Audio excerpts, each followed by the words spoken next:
Good afternoon, everyone. Good afternoon. Thank you for coming. Good afternoon to all of you who are here in the Granite State room and who are watching online. A special welcome to the people from Granite State College who may be joining us for the first time because of the integration that's going on between Granite State College and the University of New Hampshire. I'd also like to particularly welcome people joining us from our Concord and Manchester campuses. I have the honor of speaking with you this afternoon about the state of our university, where we've been in 2021, or maybe put a different way, what we've been through together, and what our community has accomplished. I'm extremely proud of our university, and I'm extremely grateful to all of you. In fact, the theme of my talk this afternoon is that while indeed we have faced and continue to face unprecedented challenges, the University of New Hampshire community is rising to meet them and continuing not only to accomplish our mission every day, but to thrive as an institution. I hope that you will leave here today inspired by the accomplishments and achievements of our community and excited about what's ahead for us in 2022. But I'd like to begin by acknowledging that this is an incredibly difficult time for higher education in America. First, and perhaps most obvious, COVID has presented countless challenges to our country, with millions of people sick and now up to about 900,000 people dead. All of us in higher education have had to adapt to each new stage of the pandemic. And I think it's fair to say that our sector has demonstrated ingenuity and flexibility that many people may not have thought that we possessed. For example, over 90% of our students, faculty, and staff are vaccinated. But this has been a painful time for all of us. Students forced to be at home or online, events canceled or moved to Zoom, constant testing and masking, inability to interact in person with colleagues, friends, even families, and real worries about our children and perhaps our aging parents. I don't believe that the comparison to a prolonged war is overdone. Even though our adversary is microscopic, it is lethal, elusive, and persistent. Second, the economic ground for American higher education is shifting under our feet right now. Some of us remember when every year brought more students to American colleges and universities who were able to pay ever higher tuition prices. This combination of more students paying more tuition supported consistent, significant raises for faculty and staff, and none of this is any longer true. College enrollment in the U.S. declined by 3.5% in spring 2021 alone, the greatest one-year enrollment drop in 10 years. But the decline in the Northeast was actually twice as high at 6.9%. And unfortunately, this is just the beginning. The college-going population will decrease by 15% between 2025 and 2029 and continue to decline thereafter. These changes, unfortunately, are even more pronounced in the Northeast and indeed in New Hampshire. And they represent an existential challenge to institutions like ours with limited state support, where tuition is our biggest source of revenue. Some of you will remember the phrase double-digit percentage tuition increases, and this was indeed once true, but that time is long gone. Tuition increases are now in the 1% to 2% range at most, and these increases are generally offset by increases in financial aid, also known as the discount rate, which is now approaching 50% in many institutions. And as you might imagine, some of the downward pressure on tuition is coming from the ever-increasing debt load experienced by college graduates across the country. Not surprisingly, fewer students paying less tuition has also put an end to substantial pay raises at universities across the United States, and the growth of full-time faculty has unfortunately pretty much ground to a halt. The American Association of University Professors reports that U.S. faculty salaries increased on average 1% last year. And that is the smallest increase in 50 years.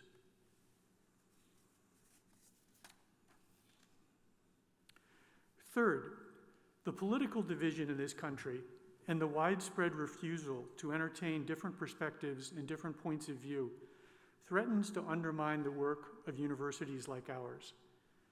Higher education institutions are at our best when we use facts and logic to arrive at conclusions about which we are appropriately cautious, and we help others to learn to do so as well. This is characteristic of the humanities, the sciences, and the professions. But now, we see a widespread tendency to work backward from conclusions based often on political solidarity toward logic and even toward facts. University should be the place where people learn to think independently and creatively. And as such, we should be a beacon for the rest of society. If we ever give this up, our raison d'être, our reason for being, will be in question. These three challenges, to our health, to our financial viability, and to our core mission, represent an alarming context for our collective work at the University of New Hampshire. Under the circumstances, it would be tempting to simply throw up our hands in defeat. I believe, however, that we have shown ourselves and continue to show ourselves to be more than up to these challenges. Despair and surrender are simply not in our DNA. As evidence for this claim, I'll start with our faculty and staff. You weathered a perfect storm of challenges in 2021, those I have mentioned already, as well as the retirement of nearly 300 colleagues amid significant changes to our business practices. It's not surprising that we've heard real concerns about morale. However, all of you have my deepest respect for how you've carried on day in and day out and continued to bring your best to your students and to your colleagues, even in these trying times.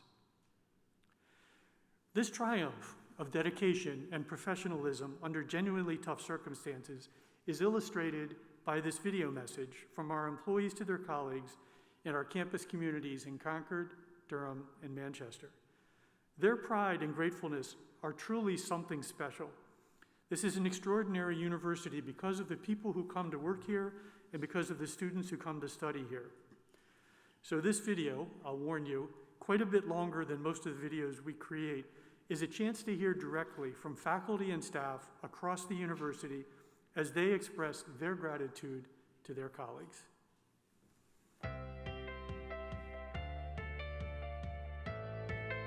I am so proud of my nursing colleagues and students who were instrumental in keeping our UNH community safe and cared for patients on the front line.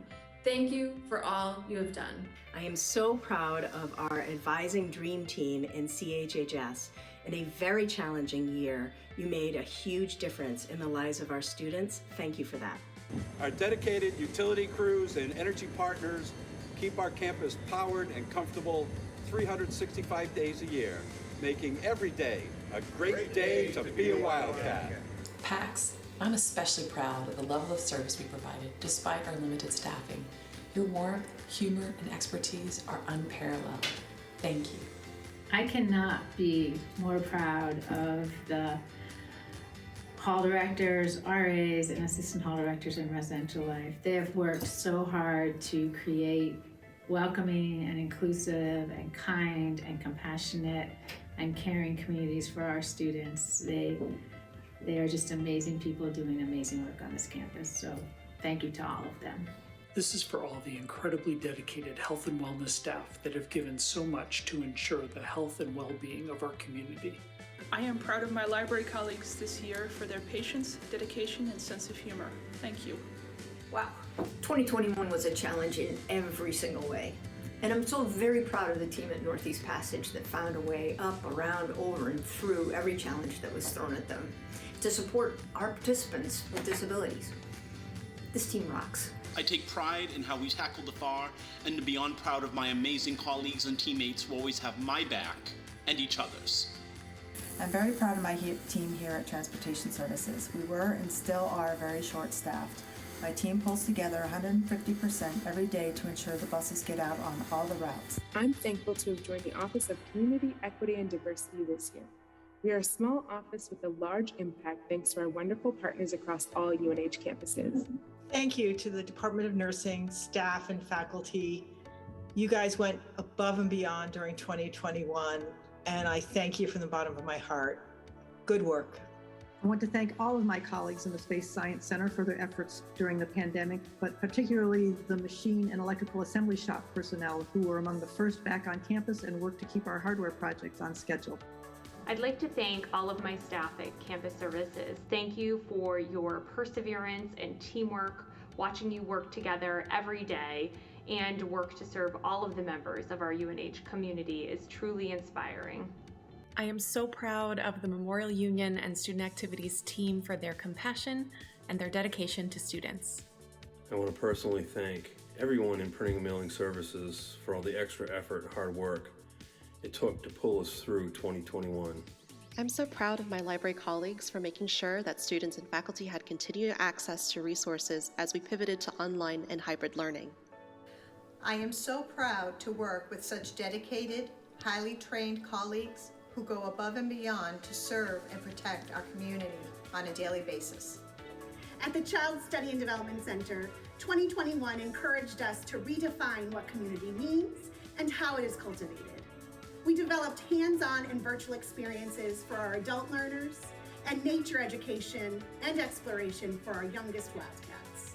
I'm extremely proud of the way our administrators, coaches, and staff worked tirelessly to ensure that our student athletes were healthy and safe. I would like to thank all of the faculty and staff in SEPS from the bottom of my heart for your amazing dedication to student success. I'm extremely proud to be a member of the UNH Manchester community.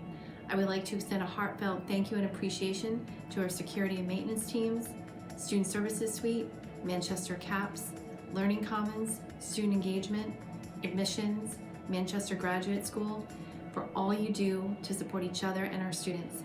A special gratitude goes to our COVID response team who have done so much to keep our campus safe. You all truly embody what UNH Together means. Thank you. Campus Rec staff, thank you for all the great work you've done to keep students active. You've made a difference to thousands of students in many programs and services. I love my team in the housing department. Thanks for being a humble, hardworking, amazing group of people. I'm so proud to work with you every day. Looking back at 2021, what inspires me the most is our hospitality team. With all the challenges, they came into work every day with pride and passion, making sure our guests were our #1 priority. Thank you all for your hard work and dedication. I'm super proud of our faculty and staff for supporting our students, keeping them safe and keeping them engaged in their classes. I'm proud of the amount of support peers and colleagues have given each other across campus. I'm appreciative of the undergrad programs team, sense of humor, and ability to make each other laugh, even through some really challenging times. I'm so proud of our PAC staff that showed up in 2021 with humor, flexibility, and listening ears dedicated to student mental health. So I'm going to give a shout out to PAC staff. You make a great team. Serving all 3 campuses, I'm responding quickly to the increasing need for accommodations to provide reassurance to employees that UNH cares about their well-being and safety. I'm thankful to work with so many great people who have come together through our Pulse of Food and Toy Drive to help the New Hampshire community during COVID. Thank you to all my colleagues in the graduate school. Although 2021 had many challenges, you have gone above and beyond for me, our team, our students, and our community. Looking back at 2021, I could not be more proud of everybody here in Hospitality Services. Not only did we overcome 1,000,001 challenges, but we were able to provide a safe environment for our students, faculty, and staff at the UNH Durham campus. Despite many staff changes, COVID challenges, and expanded workload, we successfully increased the number of online programs, leads, enrollments, and overall university revenue. We thank our many stakeholders as we are grateful for your collaboration and partnerships. Thank you, and bring on 2022. I'm so grateful to Ed Harvey, Crystal Floyd, and to all my colleagues in advancement for their dedication and perseverance as we've navigated the challenges of FAR, and for making 2021 another great year of philanthropy for UNH. I am so proud of all of my MUV colleagues for allowing students to feel like they can connect and reconnect with each other and campus, as well as providing integral services to them during these tough times. I am exceptionally proud of my colleagues within our teaching laboratories who have worked tirelessly to provide an in-person quality education to our students. They have truly shown it is possible to adapt and overcome even in the most challenging of times. Looking back on 2021, what makes me most proud of my agency, my department, the University of New Hampshire Police Department, is our ability to be the go-to agency for the campus during the times of need. I've been grateful to work with dedicated hiring teams throughout the university. Thank you to the HR team, especially recruiting and onboarding for your teamwork. I want to thank all of our staff at UNH Law for making our campus such a fun place to work. And I also want to shout out to all of the working parents at UNH. You're doing a great job. Looking back at last year, one group truly stands out to me as unsung heroes, and that's UNH Facilities. From grounds and roads, keeping the sidewalks clear, buildings safe, to Bill Janelle's strategic committee that worked to mitigate the impact of COVID on our community. UNH Facilities, job well done. I feel so fortunate to have amazing people that I work with here at UNH. What's amazing about these people is it's never enough just to get the job done. They're always striving to do things differently, to do things better. They love this place, I love this place, and that's what helps us get through when things are tough. Hoping this year is better and that we all continue to be healthy and happy.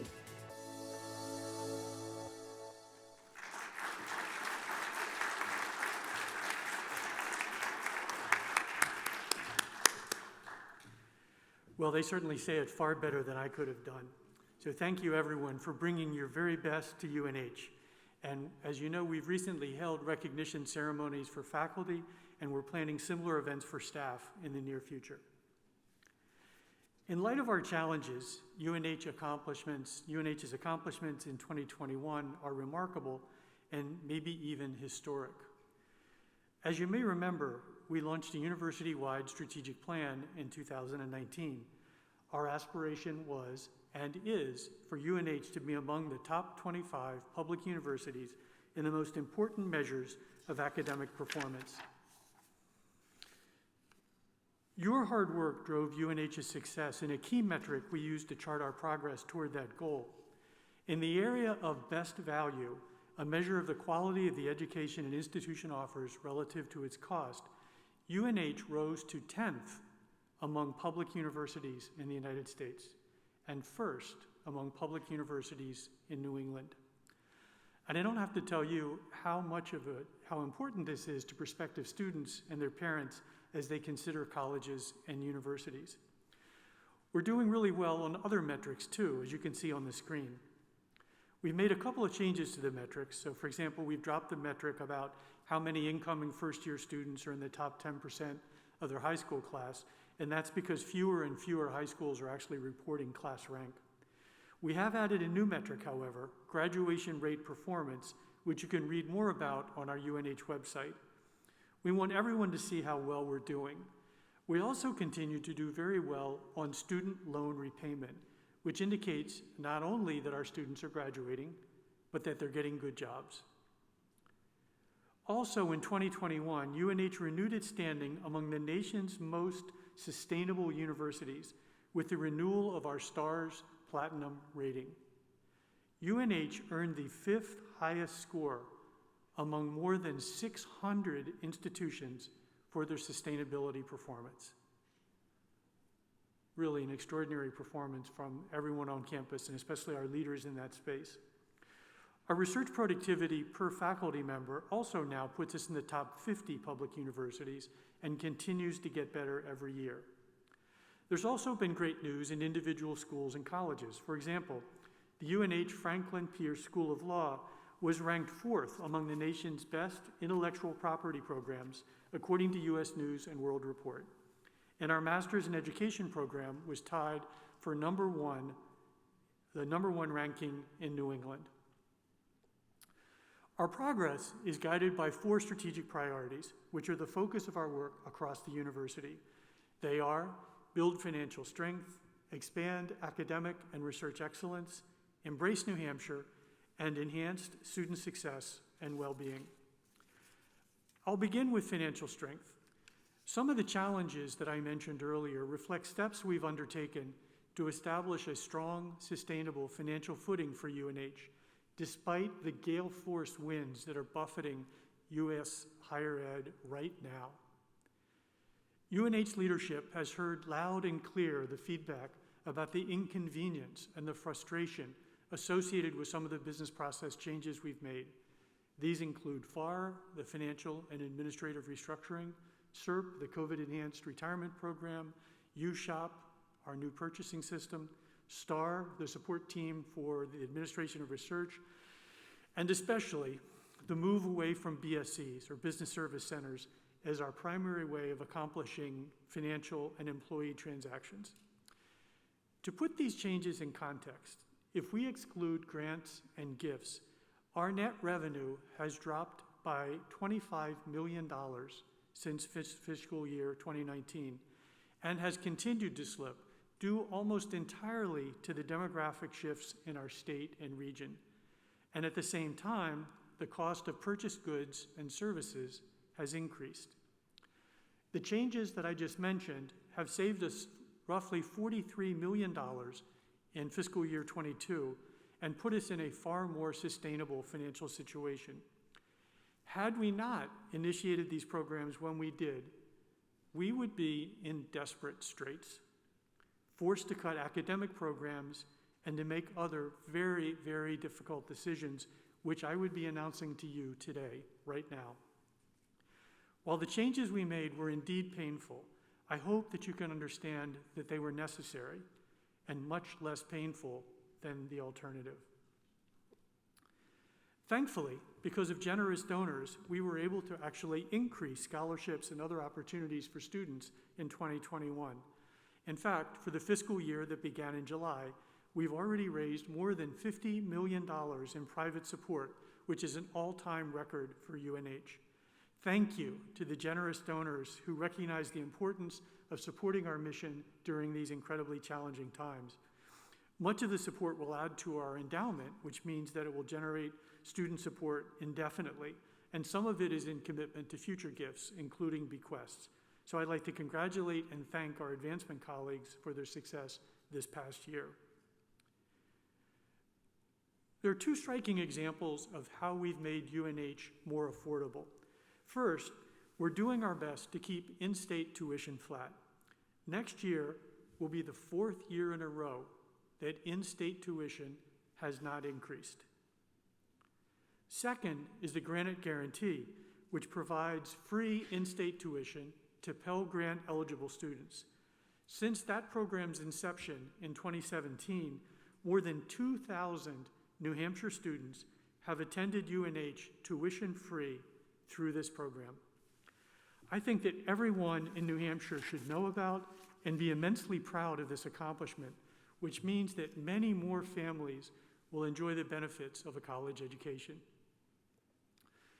So we're obviously under tremendous pressure to keep our costs low, but we absolutely must honor and uphold our commitment to academic and research excellence, to delivering vital outreach to support New Hampshire's quality of life, and providing a supportive and healthy environment for our students, our staff, and our faculty. So I will now turn to our accomplishments in these areas.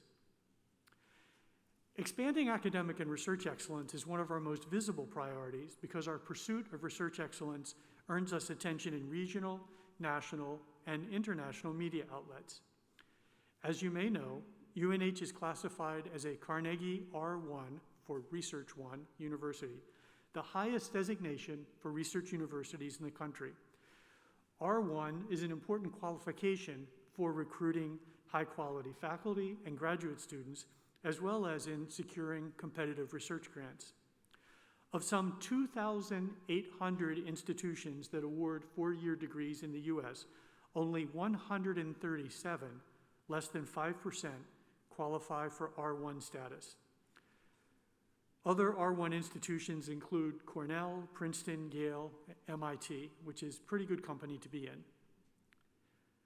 For the second year in a row, UNH broke its record for competitive research funding, closing fiscal year 21 with more than $260 million in new grants and contracts, which is double the record of fiscal year 20.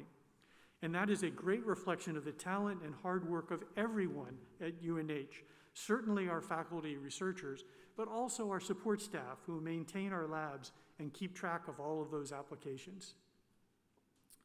Now, one important meaning of expanding academic and research excellence is expanding it to an increasingly diverse set of people. Retaining our underrepresented faculty has proven to be a daunting challenge when virtually every university in the country is seeking to increase their own diversity. But we were able to significantly increase the diversity of our hiring last year due to the extraordinary efforts of many deans, department heads, and search committees all across the university. We're also working hard to increase the diversity of our student body and to retain those students, and early indications show that we are making progress with this year's entering class. Initiatives around campus, including COLA's Global Racial and Social Inequality Lab, show that we're making meaningful efforts to enhance equity and inclusion as well as diversity. The Embrace New Hampshire priority is, of course, a natural for UNH, as supporting New Hampshire is the bedrock upon which UNH was founded. We were established to serve our state with education and to develop applied research that would improve the economy and the quality of people's lives, and we've been doing this, not any of us actually here now, but we've been doing this as an institution since 1866. Some days it feels like we've been doing it since 1866. We can be especially proud of our record on this front in 2021. Here's a wonderful example, the opening of the Health Sciences Simulation Center in November. This was the result of our partnership with the state legislature and the New Hampshire Department of Health and Human Services. Nurses and other healthcare professionals are desperately needed, and this advances our commitment to double the number of graduates in these fields. I was particularly proud of the really eloquent speeches that were given by our student leaders at this event. I was also pleased that Governor Sununu attended our grand opening along with other state leaders and officials. As I said then, I'm grateful for the support of our state lawmakers who increasingly view UNH as a solution to New Hampshire's biggest challenges.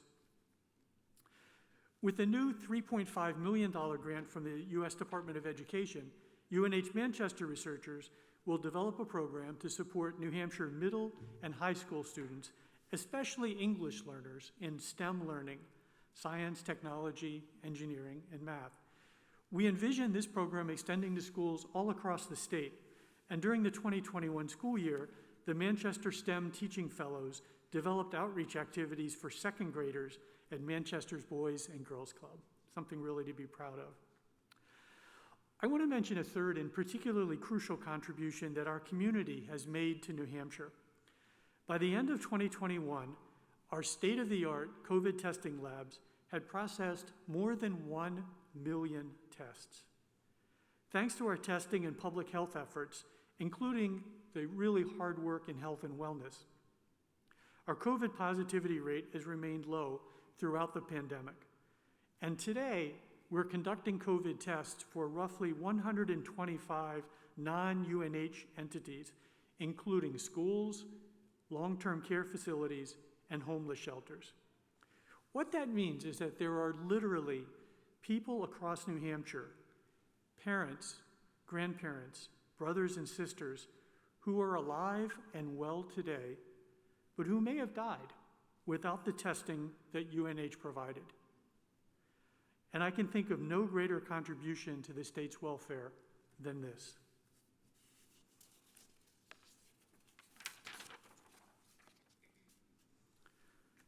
Finally, our most important strategic priority, student success and well-being.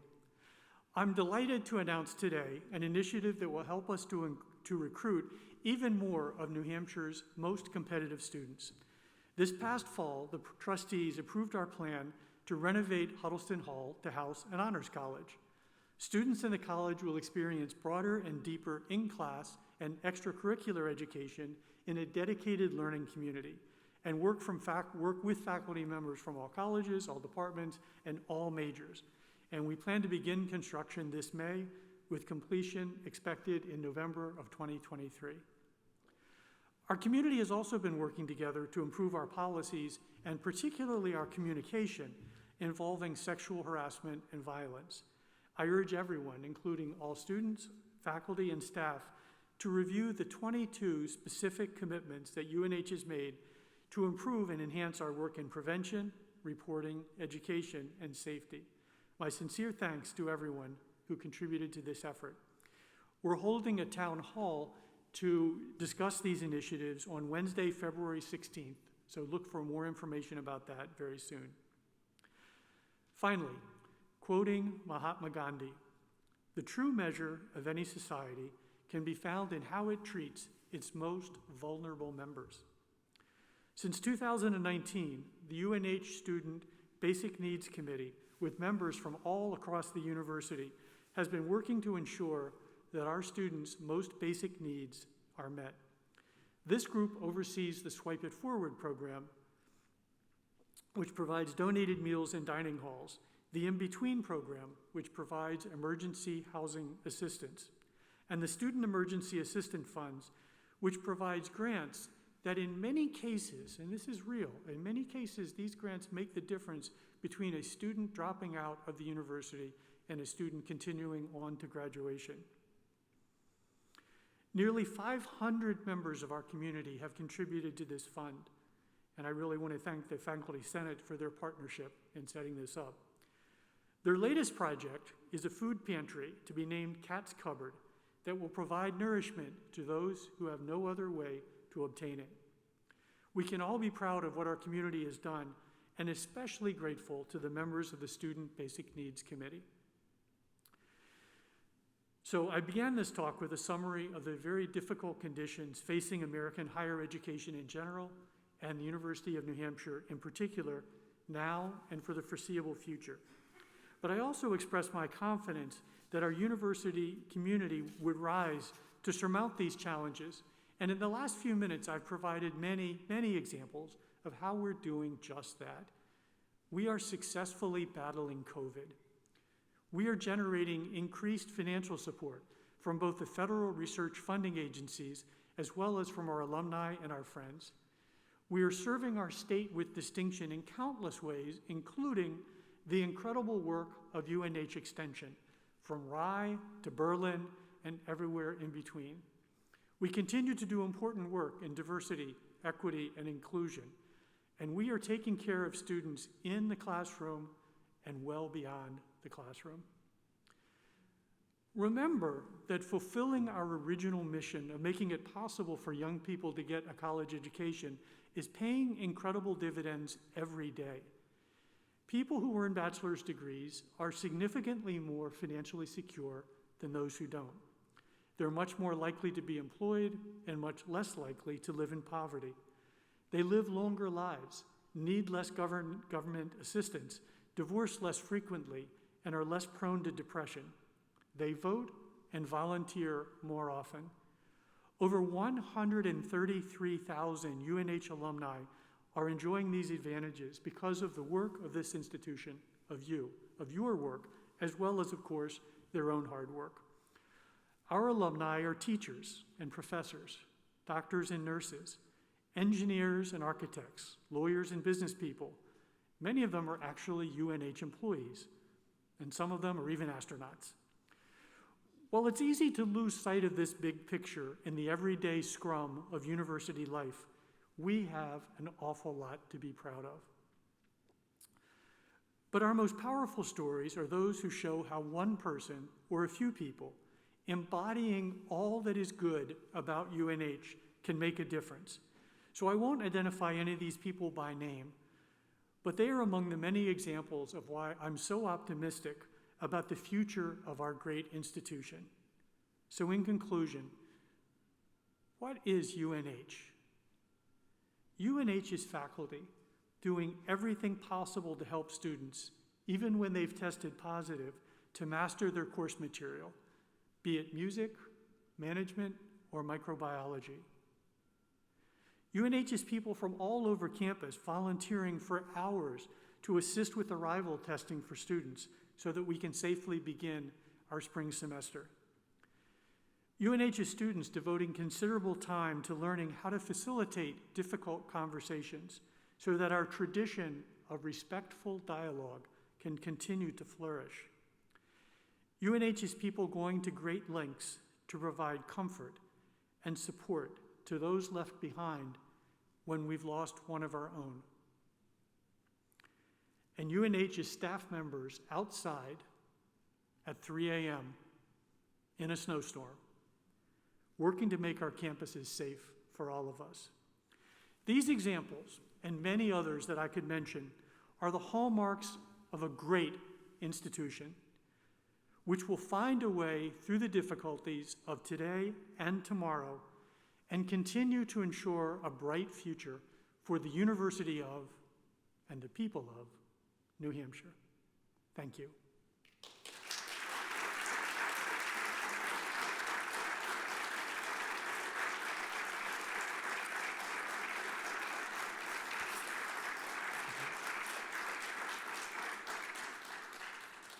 Thank you very much.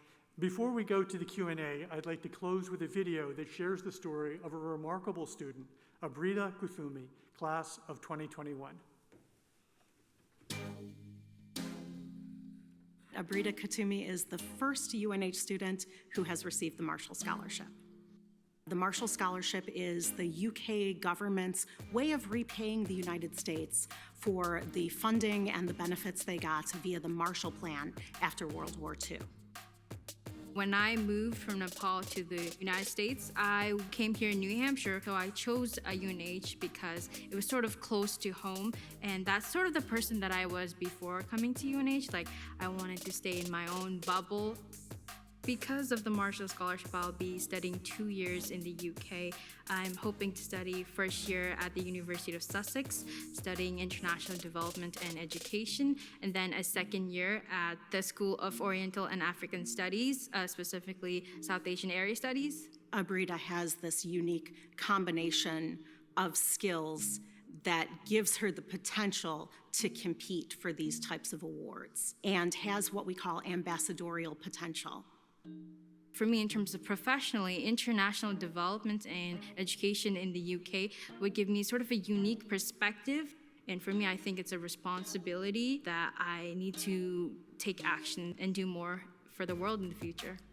She is a two-time recipient of the Critical Language Scholarship for the study of Korean. She is a Truman Scholar, which identifies students who have leadership potential and potential as public servants, and now is a Marshall Scholar.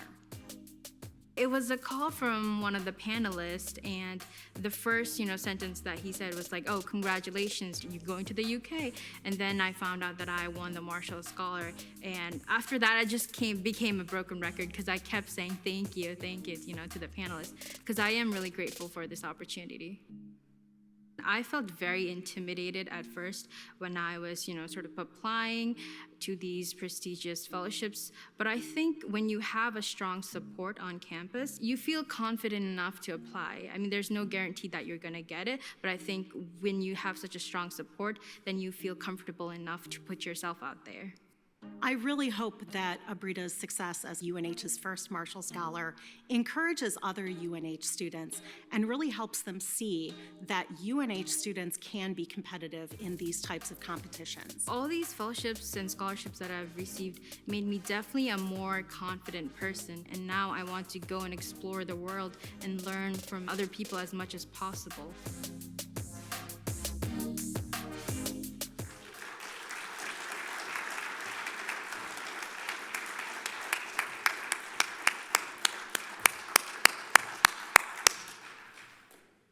I can say is wow.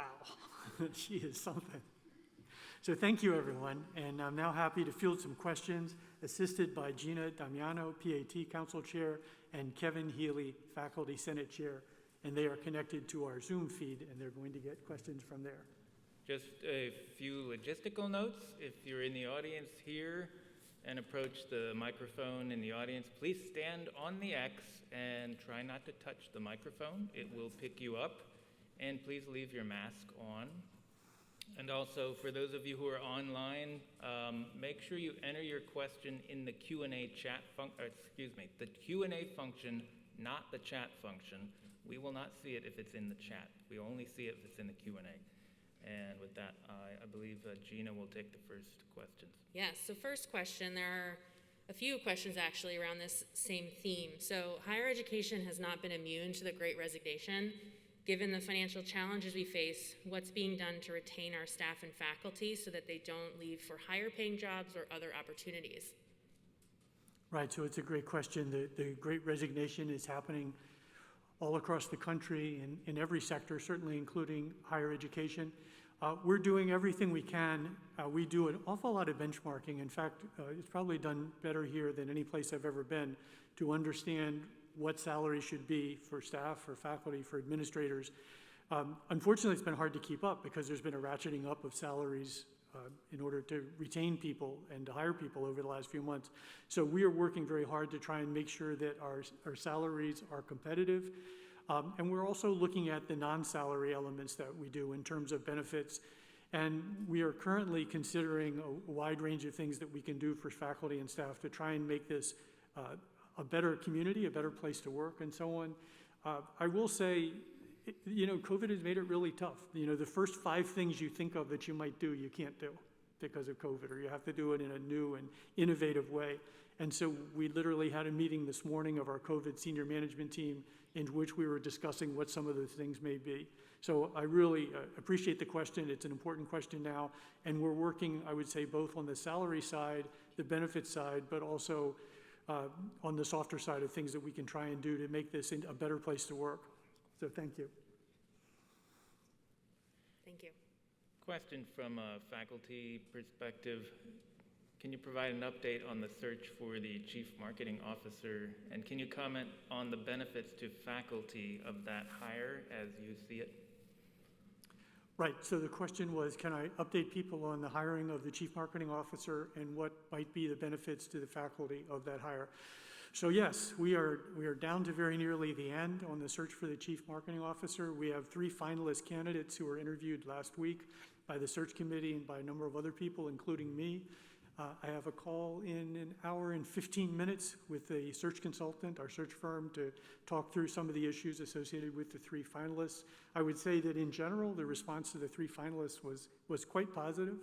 And so I think we've got 3 very good candidates. And I'm looking forward to making a decision to make an offer to one of them.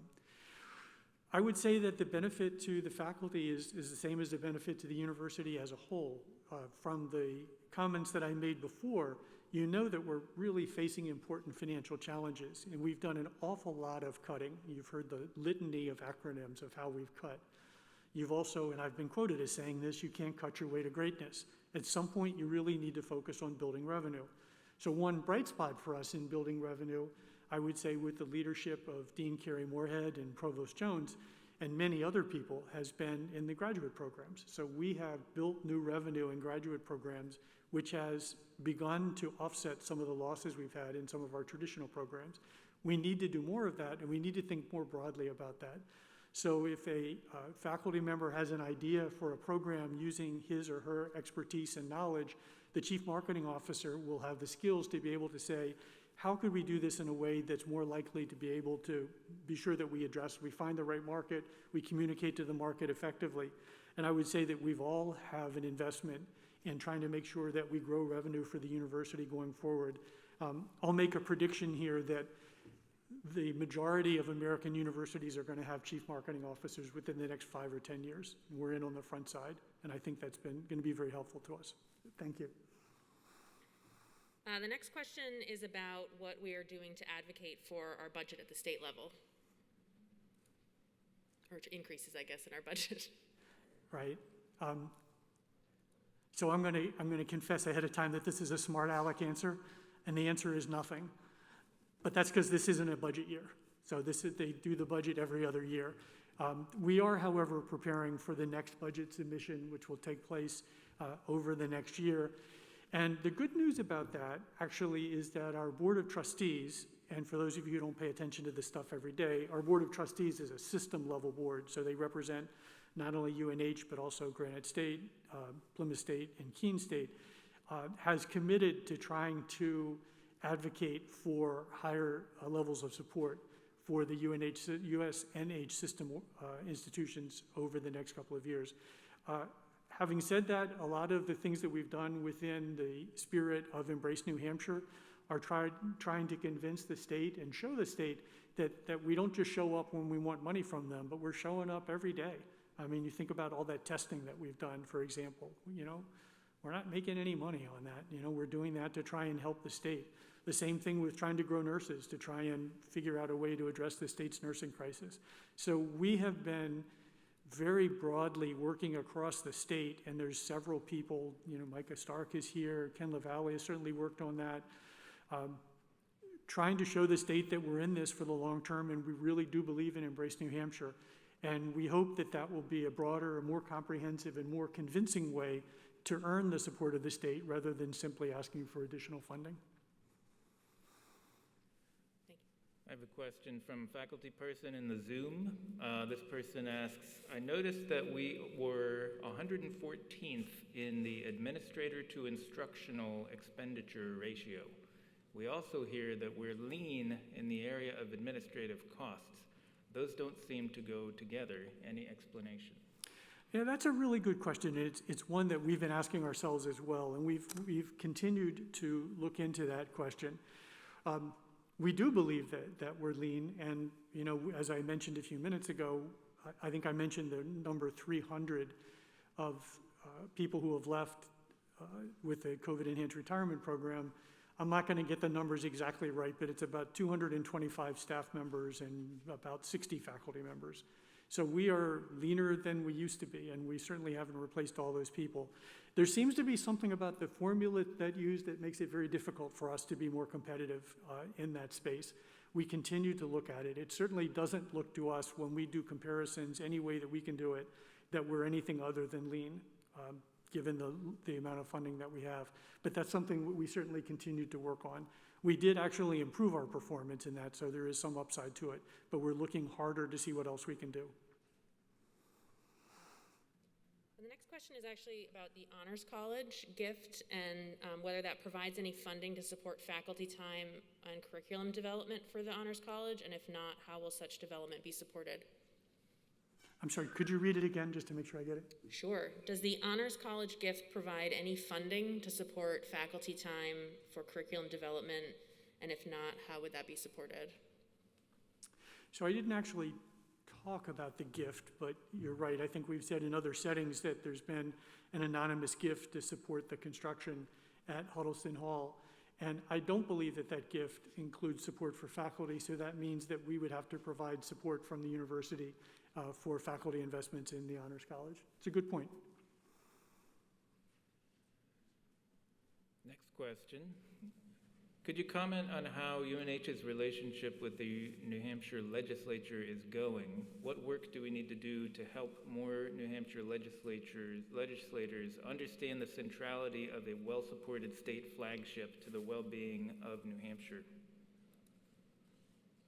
So how's the relationship going, and how can we convince them of the importance of what we do?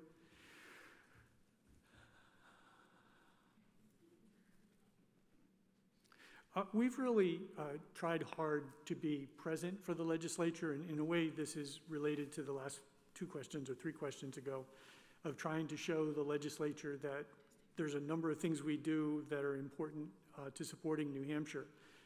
One of the things we do, Chris Clement was here, he led our initiative to have the legislature meet here multiple times during COVID. So they met at the WIT, and we spent a lot of time and really worked hard to try and welcome them here. For many of the members of the legislature, it was their first time here at UNH. We think that that probably had some value that would be hard to calculate. I will say that the challenge that we face is that, one of the challenges we face is that some of the members of the legislature perceive vast political differences between the university and some of their beliefs. I think that those the gap is not quite as big as some of them think they are. People tend to think of the university as a monolith. We're not a monolith. We have people who have all kinds of different beliefs here at the university, but there's a tendency to think of us in a particular way. So one of the things that we can do is to continue to show the variety and diversity of thinking that we have here at the university.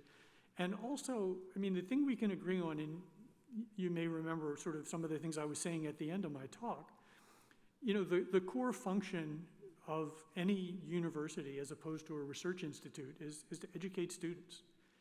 And we do that. I mean, again, there's 133,000 UNH alumni out there, and they're doing well.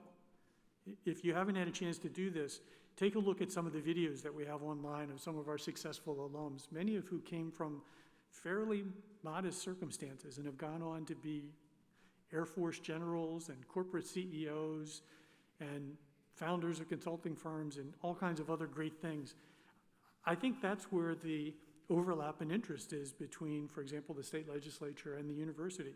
And, you know, it was a long talk, and so I certainly didn't think you were going to remember every line, but one of the lines is, you know, our faculty and our staff are contributing to that development of individuals who are going to go out into the world, and they're going to do great things, and they do great things. And even during COVID, our faculty in the classroom and our staff in support outside the classroom have provided that level of support for students that allows them to get that college education. I don't think I had the statistic in my talk, but on average, the difference in lifetime earnings between someone who has a bachelor's degree and someone who doesn't is $1 million. That's the kind of impact we're having, and I realize money isn't everything, but that's what you say when you have money. If you don't have money, money is everything. And so we are providing people the opportunity to have a successful life and all of the other advantages that I said. And I think that's where we have common cause with the legislature. And I think that we're working very hard to both fulfill that responsibility and to work with the legislature so that they understand the impact that we're having. It's a really good question. Thank you. This is a question about our COVID testing facility. So given the expense and success of the facility, will it become a permanent fixture on campus? I hope not. Will it become a permanent facility? Is that the question? Yes. Yeah, you know, it's funny. We just talked about that this morning.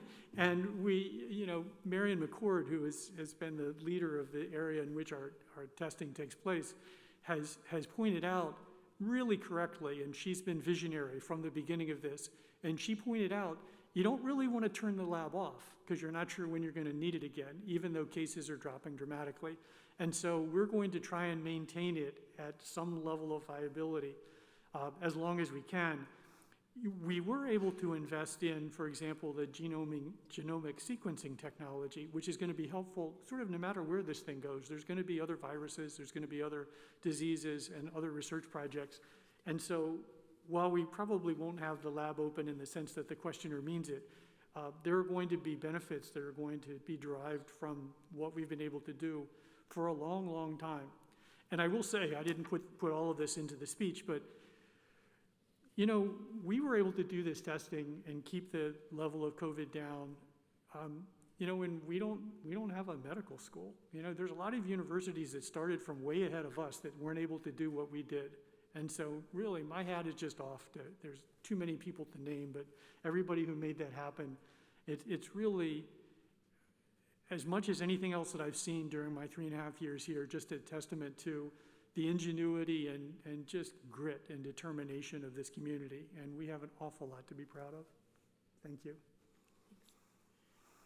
Another question. There are already faculty scaling back their coverage of diversity, equity, and inclusion DEI-related content in courses due to concerns about the political climate. What is the university doing to support them and work against the chilling environment in which we currently work?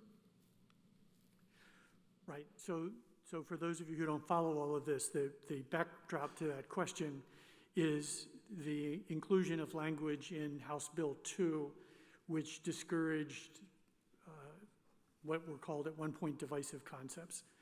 And so the two pieces of good news about that.